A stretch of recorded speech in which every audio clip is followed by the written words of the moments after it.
Vamos a continuar con los temas de farmacología.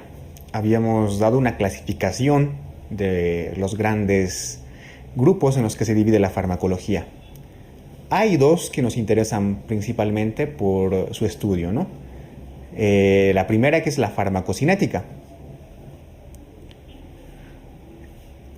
La farmacocinética, como te había dicho antes, básicamente es todo lo que nuestro organismo le hace al fármaco. Pero de una manera más técnica vamos a definir a la farmacocinética como la ciencia que estudia la absorción, la distribución, el metabolismo y la excreción de los fármacos, ¿no? Entonces quédate con esas tres cosas, ¿no?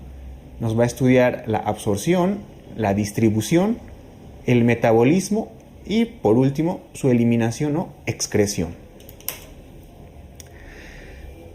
Para hablar de farmacocinética tenemos que acordarnos acerca de unas estructuras que todos conocemos, ¿no? Que son las membranas celulares, ¿no? No voy a detenerme mucho en esto porque, bueno, las membranas celulares son unas bicapas fosfolipídicas como concepto que tenemos, ¿no? Que entre las capas existen proteínas que sirven de canales, etc. Entonces, a través de estas membranas son por donde van a pasar nuestros fármacos. Tenemos que hablar acerca de algunas funciones de la membrana que también ya las conoces, ya sea por fisiología o porque has repasado en alguna otra materia, ¿no? El transporte por el cual atraviesan nuestros fármacos las membranas es igual al por el cual atraviesan otras sustancias del organismo. Tenemos un transporte pasivo y un transporte activo.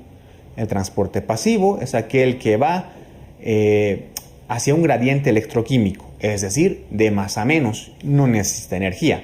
En cambio, el transporte activo es aquel que va en contra de un gradiente electroquímico, es decir, va a ir de más a menos.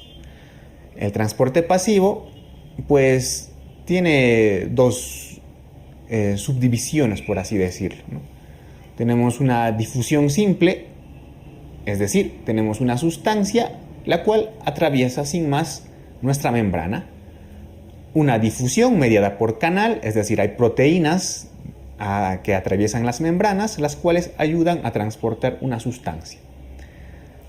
Y otras, por ejemplo, que son difusión mediada por transportador, es decir, son estructuras proteicas que se amoldan o se acomodan específicamente a un tipo de molécula.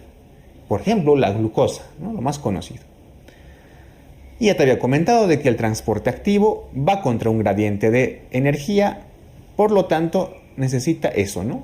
Energía, es decir, utiliza las moléculas de energía.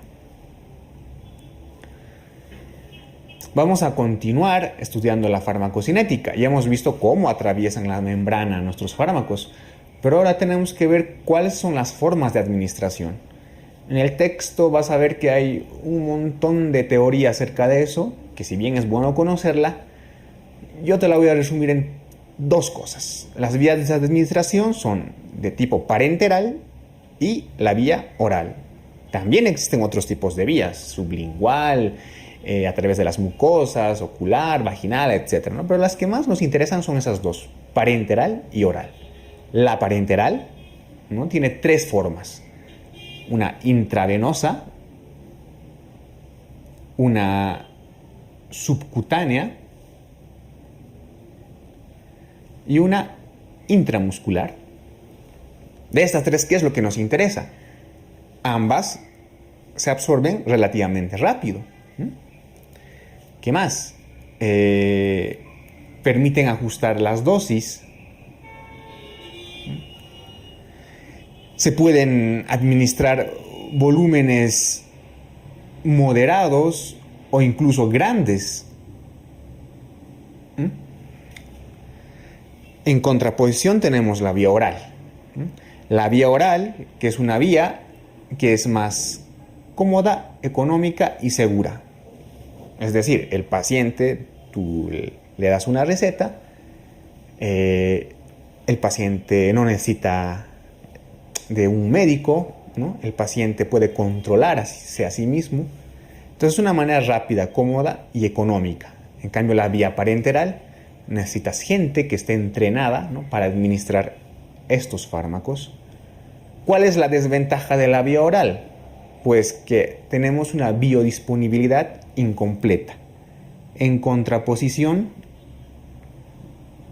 con la vía parenteral.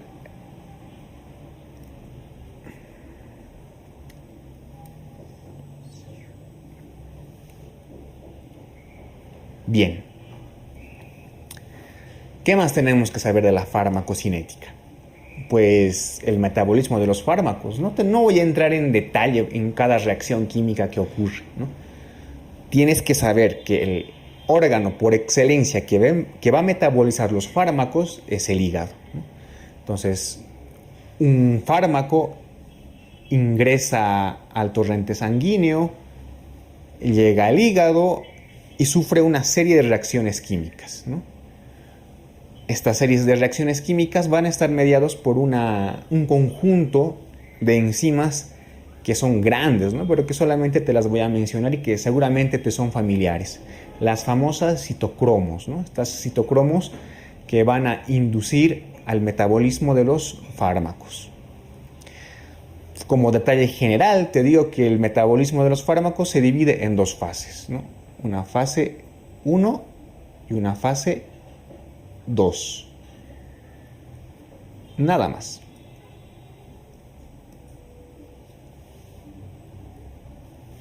Una vez que nuestros fármacos se van a biotransformar, ¿no?, estos fármacos tienen que ser eliminados del organismo. Las formas de eliminar los fármacos pues son varias. A través de las glándulas salivales, en pequeñas cantidades incluso a través de las glándulas mamarias, ¿no?, por la lactancia. Pero por excelencia son dos vías principales por las cuales se eliminan los fármacos. La principal, la vía renal, pero también podemos eliminarla por vía biliar, ¿no?